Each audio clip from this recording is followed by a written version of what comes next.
Donc Lio, comment ça va? T'as réussi à monter finalement? Oui, oui, j'ai réussi à être plus un boulet et à installer ce tapis. Habituellement, je passe par mon Ouais, non, bah, navigateur, donc même sur mon téléphone, je passe par Opera pour aller sur Internet. d'accord, d'accord, d'accord, d'accord. Oui, bah après c'est un petit peu. Moi, je ne dirais pas que tu es un boulet, parce que je trouve que justement c'est à Twitter de faire en sorte que ce soit facile de n'importe où, n'importe quand, Euh, enfin à X oui. maintenant, Alors, et c'est eux qui font pas leur travail. je ne mets pas d'appli généralement sur mon téléphone pour éviter qu'il y ait un truc qui ait accès à mes informations Hmm. sans mon autorisation. Bien sûr, bien sûr. Et Euh, c'est pour ça que je trouve que c'est plutôt aux applis de faire en sorte qu'on puisse les utiliser de partout que l'inverse. Enfin bref. Euh, bon, maintenant tu es là et tu peux je vais intervenir avec commencer par nous. me Tu m'avais demandé présenter à monter. déjà. Oui, je vais me présenter un petit peu. Je suis alors un ancien juif pratiquant. Mhm, J'avais commencé, alors mon père était un peu light là-dessus, donc on était dans une communauté juive réformée qui faisait les prières en mhm, français. Donc je parle pas mhm, l'hébreu par exemple. mhm, Je suis allé en suivant une demi-sœur chez les Lubavitch, qui sont beaucoup plus mhm. à fond dans la région.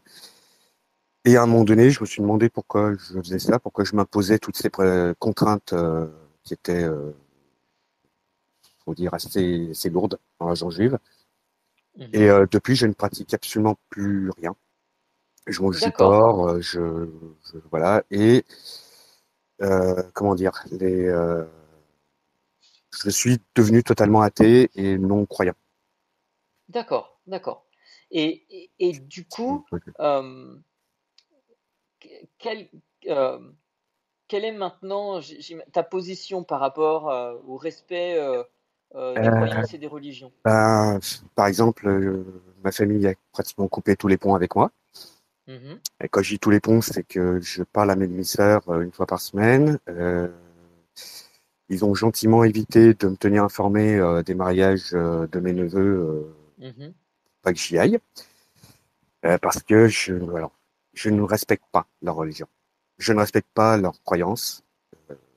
Pour moi, c'est quelque chose de complètement archaïque et stupide. Désolé, après, D'accord, c'est mon avis. d'accord. Donc, si je comprends bien, en fait, pour toi, c'est presque absurde, hein, j'ai l'impression. Euh, l'idée que tu ne respectes pas les religions Ben, en euh, fait, ce et sont tu. des, on nous impose dans les religions, on nous impose des choses, ce sont des contraintes que des Mhm, gens acceptent mhm, volontairement, qui n'ont aucun fondement pour la plupart, ou un fondement historique il y a très longtemps, mais qui n'existe plus maintenant. mhm. Et voilà. Quand on me dit que la lune avant brillait autant que le soleil, bah non, je rétablis la vérité et forcément au bout d'un moment on tombe sur le fait qu'il y a un ami imaginaire et voilà. Hmm. D'accord. Et alors, il y a vraiment plusieurs choses qui sont intéressantes dans ce que tu dis. C'est que d'un côté, effectivement, pour toi, il y a un côté problématique à accepter des contraintes qui te semblent sans fondement dans le cadre des religions. Et il y a ce côté plus personnel, si je comprends bien, en lien avec ton histoire personnelle et ce que tu vis même aujourd'hui, euh, qui est le fait que ben, ton entourage pense que tu ne respectes pas les religions et t'exclut pour cela. C'est ça? Oui, oui, c'est un athée, ça passe pas. Donc D'accord. ils sont Et tous très très très très religieux quand même. Donc même ceux qui ont des professions scientifiques, ce qui me fait d'ailleurs rire, mhm, sont à fond dans la religion. ok. Et euh, alors, réfléchissons. Qu'est-ce qui, d'après toi, qu'est-ce qui fait qu'ils pensent les choses ainsi euh, et qu'ils n'arrivent pas à comprendre ta position? Je trouve ça- C'est un peu complexe ça, comme moi j'ai toujours été quelqu'un de curieux et qui me pose des questions. Mhm, Euh, et donc forcément je suis tombé sur la science. Mhm. qui me donnait des réponses, me faisait me poser des questions, mais qui ne me donnait pas de réponses tranchées qu'on ne peut pas remettre en cause. C'est D'accord. une question du doute, on voit comment ça fonctionne, on essaie d'expliquer, et c'est pas parce que Bidule a fait ça et machin. Mhm. Et puis qui rentre en contradiction avec avec d'autres choses qu'on voit. La science n'a pas ce point-là. Je dirais que c'est plus. Alors déjà, on a été élevé dans ces traditions, donc il y a aussi remettre en cause euh, l'éducation et le Mhm. milieu dans lequel on a été élevé. Et je ne saurais pas vraiment dire ce qui fait qu'il soit vraiment religieux à fond ou pas. C'est, Ouais, c'est intéressant parce que du coup, si je comprends bien, il y a vraiment il y a deux dimensions qui te viennent à l'esprit, qui sont celles du fait que le fait que tu t'intéresses à la science t'a amené à concevoir les choses différemment de celle qui est proposée par les courants religieux. Euh, et l'autre aspect, c'est le fait que ça crée une rupture, ta position crée une rupture avec les traditions, avec alors, les... ma position et puis peut-être aussi les discussions qu'on a eues où j'ai remis frontalement en cause leurs Hmm, croyances. Quand je dis d'accord. frontalement, c'est vraiment frontalement à la Panzer dans les plaines de Padania. Mhm, mhm. Et, euh, et alors, je vais essayer parce que on est quand même en public, donc je ne veux pas t'amener à involontairement livrer des choses qui sont trop du ressort de ta vie privée. Donc, si ça te va, on va euh, peut-être juste Oui, explorer un petit peu plus. Tu as oui. évoqué des gens qui sont scientifiques mais croyants dans ton entourage. Oui, j'ai un neveu qui a fait médecine. Et, C'est quand même un et, et peu de la science. euh, est-ce que tu as, comment dire, est-ce que tu as eu l'occasion de savoir pourquoi eux n'ont pas le même chemin que toi, puisque, a priori, que ce soit eux comme toi, vous êtes intéressés à la science, mais vous Alors, arrivez pas du tout aux mêmes conclusions, visiblement. ce que je pourrais dire, c'est qu'on n'a pas la même façon de faire les choses. Moi, je suis quelqu'un de naturellement curieux qui va me Mhm, renseigner. Et quand j'ai une explication qui ne me convient pas, mhm, j'en cherche d'autres en fait. C'est quand je parle d'appliquer l'explication qui ne me conviennent pas, je parle vraiment de bah c'est parce que c'est comme ça. mhm. C'est je veux comprendre pourquoi en fait euh, pourquoi les choses marchent en fait tout simplement. Et quand on me dit on pense que parce que ça fait ci, ça fait ça et ça correspond à peu près à la quasi-totalité, il n'y a pas de choses qui rentrent vraiment en contradiction et qui viennent invalider, bah, c'est que c'est l'explication qui correspond mieux. Et j'ai pas trouvé dans les religions ce genre d'explication. J'ai toujours trouvé un truc ad hoc qui Mhm. colle pas. D'accord, donc en fait, si je comprends bien, ce que tu penses être la différence entre ces personnes qui suivent un cursus scientifique, qui sont plus ou moins proches de toi dans ton entourage et qui, eux, ne se sont pas départis de leurs croyances religieuses, c'est la façon que toi tu as d'appréhender les questions scientifiques et la recherche et la manière dont toi tu résous les questions Oui, et notamment les questions que tu te poses, c'est ça? oui, je prends pas ça comme un truc qu'on rajoute. C'est peut-être ça, c'est vraiment séparé. D'un côté, il y a les croyances et de l'autre, il y a Mhm. les faits. En fait. D'accord, d'accord. Euh, du coup, si je comprends bien, c'est ça qui t'a amené toi à un petit peu considérer que bah, les explications qui étaient fournies par les croyances religieuses auxquelles tu étais affilié initialement bah, ne satisfaisaient pas à ces critères, c'est ça? Alors oui, alors ça, c'est arrivé il y a plus de 30 ans. Donc.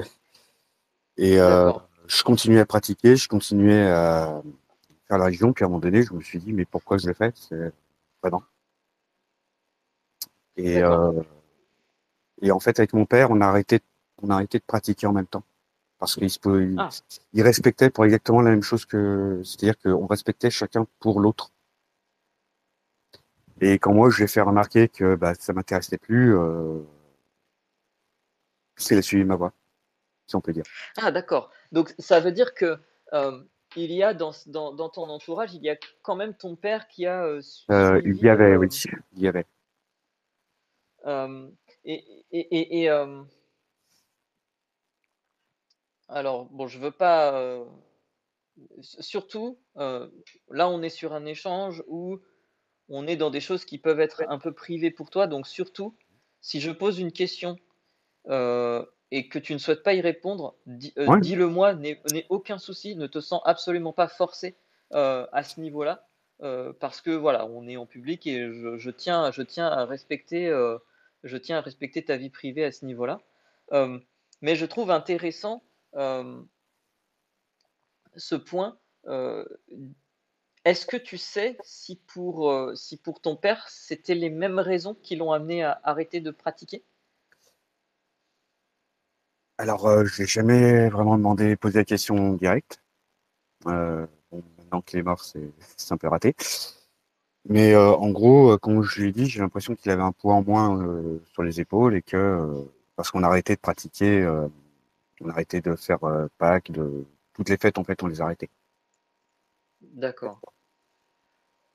Donc en fait, c'est plus quelque chose qui s'est mis en place un peu spontanément et vous avez arrêté tous les deux, quoi. Oui, c'est juste parce que vraiment à un moment donné, à Kippour, je me suis demandé pourquoi est-ce que je m'imposais de pas manger pendant une journée, Mhm. sachant que j'ai Mhm. un estomac sur pattes, donc c'est quelque chose d'énorme, d'énorme pour moi. Et bah, en fait, je suis rentré dans une boulangerie et j'ai mangé, voilà. C'est comme ça qu'on a arrêté de pratiquer l'art sensible. D'accord. Euh, et alors c'est un petit peu comment pourrais-je dire ça? Alors, Euh, prends pas de gants, hein, si t'as peur de ça, c'est bien des... Non, non, non, non, non, non. En fait, c'est pas trop une question de ça. C'est plus une question que je cherche. Je préfère prendre le temps pour essayer de trouver une bonne formulation à ma question. Euh, euh, Si tu veux savoir, je peux combler en attendant. J'ai trouvé dans la laïcité française un mhm. refuge. Mais vraiment, D'accord. parce que pour moi, la laïcité, c'est on respecte la religion des autres tant qu'elle est privée. À partir du moment où on veut nous l'imposer sur l'espace public, alors je suis désolé, je vais choquer des gens, mais ils vont les se faire foutre. Que ce soit des curés, des imams, des rabbins. J'ai déjà pas insulté le grand rabbin de France, mais j'ai dit en fait ce que je pensais. Euh, c'est il y a des voilà, ils gardent ça dans l'espace privé et dans l'espace public, il n'y a pas de religion, il n'y a rien.